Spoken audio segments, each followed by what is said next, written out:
Session 3, Before the Deluge, 11,000 to 6,000 years ago.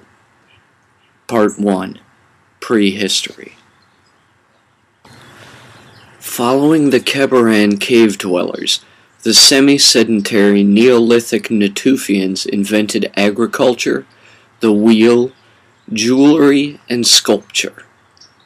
However, between the end of the Natufian culture in the Levant and the beginning of the earliest city-states in Sumer, there occurred a massive flood that deposited 10 feet of silt over the earliest cities of the Fertile Crescent.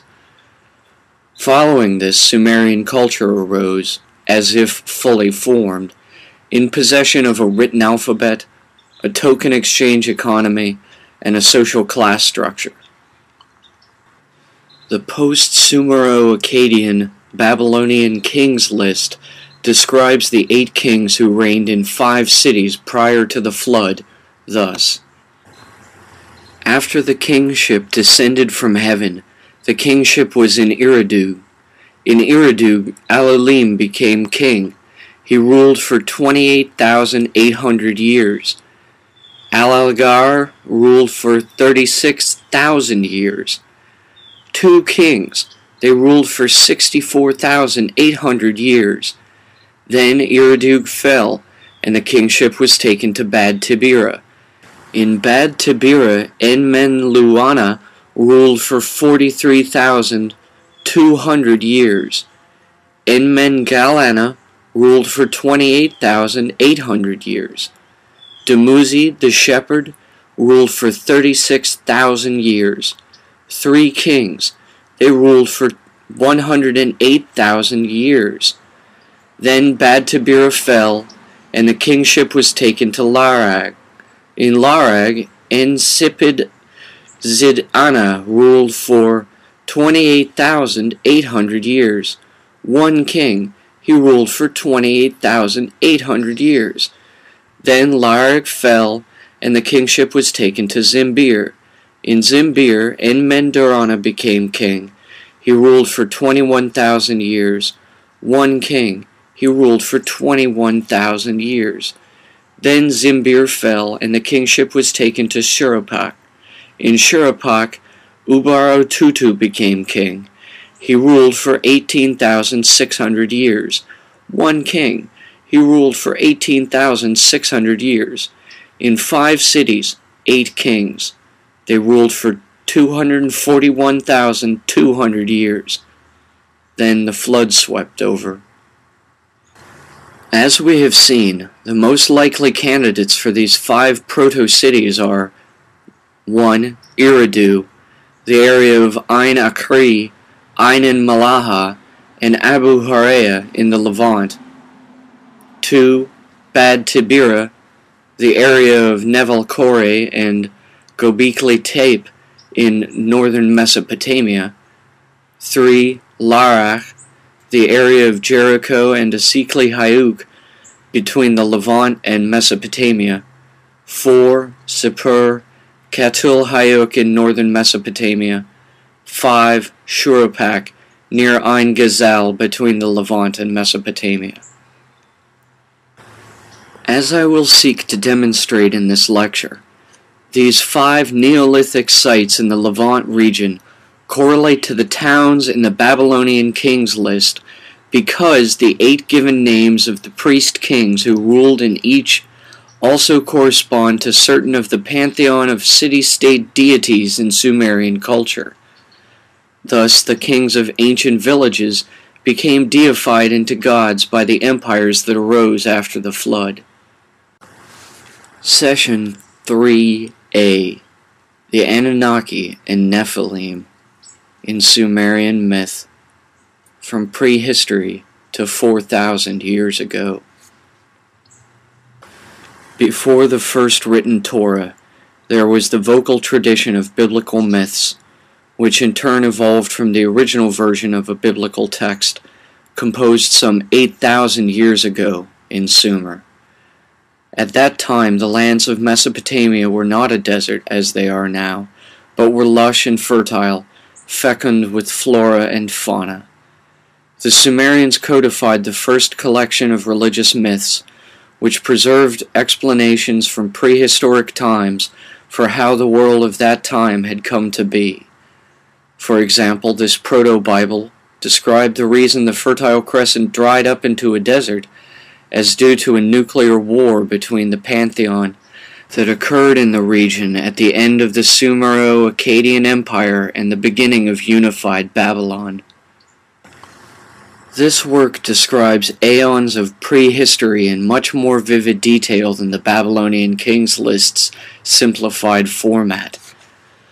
According to the Sumerian Bible, the so-called Book of Enki, the priest-kings of the prehistoric Neolithic settlements were actually extraterrestrial biological entities from a distant brown dwarf sister star to our own sun. They lived on a planet the Sumerians called Nibiru, but by the time of the writing of the Babylonian version of Genesis, the Enuma Elish, the name Nibiru was replaced by the empire's patron deity's name, Marduk. According to the Sumerian Bible of Enki, there were a long line of kings who reigned on the planet Nibiru prior to their discovery of life on our planet, Earth. Finally, it was King Anu, in pursuit of the criminal Alalu, who landed here and saw the potential for interplanetary cultivation by his alien species. Beginning from the earliest carvings in the late Paleolithic, such as the heart-shaped lovers of Annunaki and the Ein Gazal double-headed dolls, we see the motif of the crossbreeding between early hominids and alien gods being portrayed according to the Sumerian interpretation. The earliest Sumerian artifacts show these EBEs in vivid detail. They portray them as the prototypical male and female precursor of Adam and Eve from Genesis. The male has an elongated skull and enlarged, empty, black, almond-shaped eyes. The female has reptilian facial features and nurses a child almost resembling a humanoid dinosaur. The Sumerian Book of Enki tells of how the children of King Anu, Prince Enki, Prince Enlil, and Princess Ninlil, came to Earth and cultivated the early hominid species into the form of the Natufian Neolithic culture. It calls this royal family the Annunaki, meaning the Watchers, the original pantheon of Sumer. Those offspring of this royal lineage that were born not on Nibiru but on Earth were called the Nephilim. While the facial features and bone structure of the original Anunnaki from Nibiru appear entirely alien, the Nephilim appear as giant humanoids with elongated skulls. It is from the era of rulership by the Anunnaki we credit the discovery of agriculture and art. However, it is from the era of reign by the Nephilim that we trace the origins of writing and the arts. The myths describing the origins of agriculture and animal domestication as gifts from the gods date to the era of the Nephilim rulers, the aliens who were born on Earth. Thus, it is from among the Nephilim generations we find 5 of the 8 pre-diluvial rulers from the Babylonian Kings List, following in generations from the original 3 Anunnaki who ruled Earth. These 3 original gods established their kingdoms in 3 regions. To Enlil, the eldest, went the realm of the Tigris and Euphrates River. To Enki, the younger prince, went the realm of the Egyptian Nile River. To Ninlil, the princess and goddess, went the realm of the Indus and Ganges rivers in the Orient. Of course, by the time of the drying out into a desert of the Fertile Crescent, following the great flood of the Mesopotamian region, the 3 great civilizations had long since developed their own unique cultures, class structures, and metaphysics. By the time the terrestrial Nephilim ruled these regions, Inanna, the granddaughter of Ninlil, ruled the Vedic Aryans, the later Indo-Europeans, in the Orient, Ningish-Zida, the elder son of Enki, ruled Egypt, and the Babylonian patron deity, the younger son of Enki, Marduk, was the god over the culture of Babylon. It was Marduk who would later become Ashur, and in modern times is called Ahura Mazda, the father of Zoroaster, and the god of Zoroastrianism.